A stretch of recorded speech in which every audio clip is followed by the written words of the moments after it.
Alhamdulillah hamdan katsiran thayyiban mubarakan fi kama yuhibbu rabbuna wa yardah. Asyhadu an la ilaha illallah wa asyhadu anna Muhammadan abduhu wa rasuluh. Pertama, kita puja-puji syukur kehadiran Allah Subhanahu wa taala yang mana kita diberi nikmat Islam, iman, agar dapat melanjutkan presentasi pada proyek ini. Saya Muhammad Dimas Al-Muzaki dari kelompok 4, yakni proyek makalah dasar-dasar sains yang judul presentasinya yakni perubahan lingkungan akibat global warming. Kelompok 4 terdiri dari 3 orang, yakni Ella Akrama, Jeffrey Rahmat Fajri, dan saya sendiri Muhammad Dimas Al-Muzaki. Pada kali ini saya akan membacakan bab 1, pendahuluan dari perubahan lingkungan akibat global warming. Latar belakang dari perubahan lingkungan akibat global warming, yakni dalam kehidupan perkembangan teknologi sangat bermanfaat. Namun teknologi tidak selalu memberikan dampak positif bagi kehidupan manusia. Misalnya dalam bidang transformasi dan bidang industri. Hal ini merupakan faktor penting penyebab pemanasan global. Pemanasan global merupakan bentuk keseimbangan ekosistem bumi akibat terjadinya peningkatan suhu rata-rata atmosfer dan laut. Dampak negatif yang dapat dirasakan akibat pemanasan global saat ini, contohnya munculnya gelombang panas di berbagai belahan dunia, terjadinya cuaca ekstrim seperti badai, angin topan, banjir, kekeringan, mencairnya es di kutub, terjadinya kenaikan permukaan air laut, perubahan iklim yang tidak menentu, dan masih banyak hal yang lainnya. Untuk mengatasi terjadinya pemanasan global, kita harus mengurangi penggunaan bahan bakar fosil, karena bahan bakar ini yang paling banyak menyumbang gas rumah kaca atmosfer. Terima kasih. Kesempatan saya kali ini akan dilanjutkan bab 2 oleh Ella Akrama. Assalamualaikum warahmatullahi wabarakatuh. Assalamualaikum warahmatullahi wabarakatuh. Perkenalkan, nama saya Ella Akrahma dengan NIM 22034087. Baiklah, saya di sini akan mempresentasikan hasil dari kelompok 4, yaitu tentang global warming. Saya akan membahas tentang pembahasannya. Yang pertama, bentuk perubahan lingkungan dari Agnes Sri Mulyani. Global warming meningkatkan peningkatan suhu di permukaan bumi.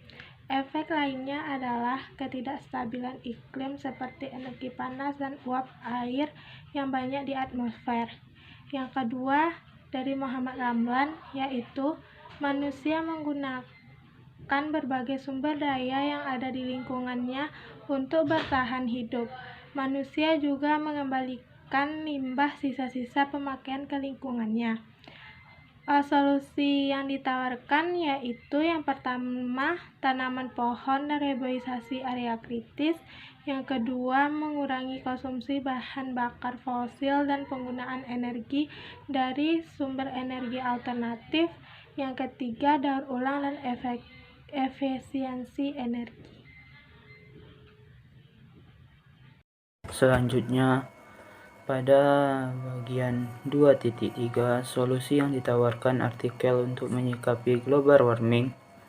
Bagian 1, solusi yang ditawarkan oleh Ramli Utina untuk meminimalisir efek pemanasan global. Yang pertama, menanam pohon dan reboisasi area kritis. menumbuhkan tumbuhan hijau, berperan dalam proses fotosintesis di mana tumbuhan membutuhkan karbon dioksida dan menghasilkan oksigen. Bagian yang kedua, mengurangi konsumsi bahan bakar fosil dan penggunaan energi dari sumber energi alternatif. Yang ketiga, melakukan daur ulang dan mengefisiensikan energi. Biogas adalah hal yang baik dan harus dikembangkan dari sampah organik misalnya. Yang keempat, melakukan kegiatan pendidikan bagi masyarakat luas dengan memberikan pemahaman dan penerapan atas prinsip-prinsip seperti berikut. Yang pertama, dimensi manusia berperan sebagai pengguna perusak pelestari alam. Manusia harus diberi kesadaran penting alam bagi kehidupannya. Yang keduanya, penegakan hukum dan keteladanan. Pelanggaran atas tindakan manusia yang merusak lingkungan harus mendapat ganjaran yang setimpal. Yang ketiga, keterpaduan. Masyarakat mendukung upaya pelestarian lingkungan dan sumber daya alam serta penegakan hukumnya.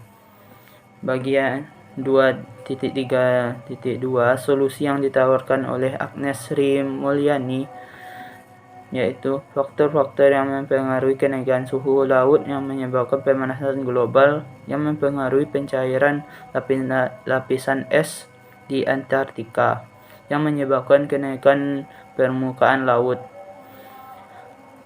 Berikut ini langkah-langkah untuk mencegah atau mengurangi pemanasan global.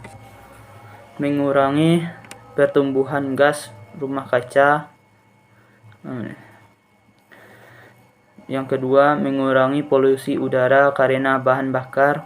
Dan selanjutnya 2.3.3 solusi yang ditawarkan oleh Muhammad Ramlan, membuat suatu yang dapat menangkap karbon.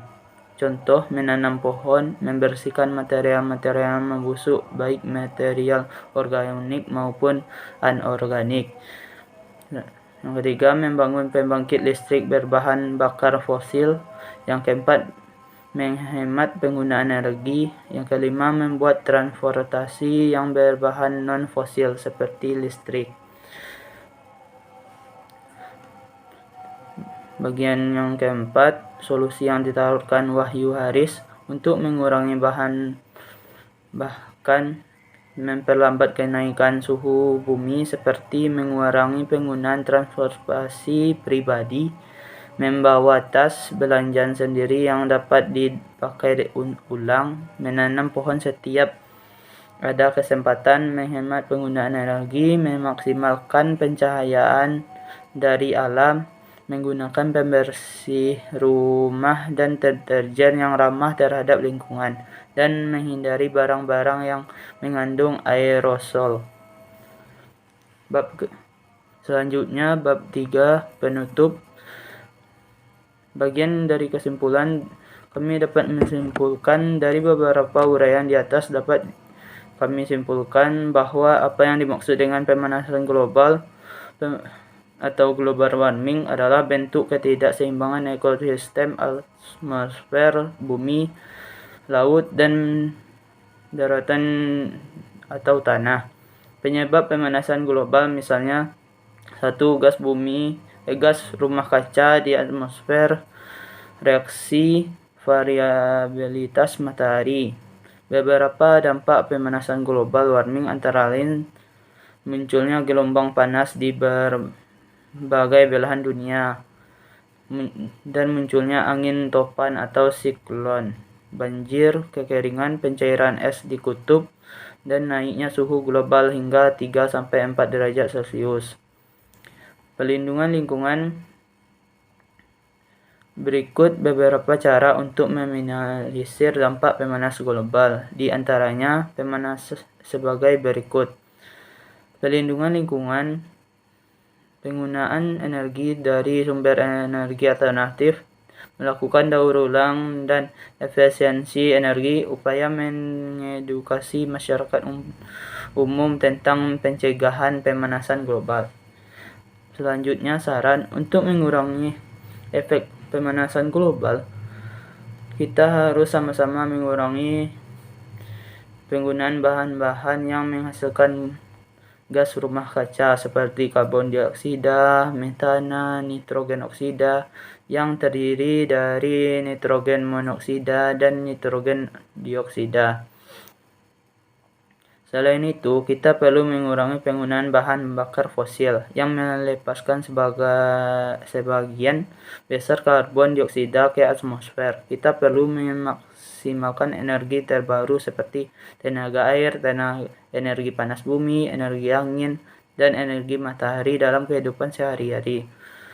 Untuk mengurangi emisi karbon, selain itu, mari kita jaga pohon di hutan dan jangan sampai ditebang.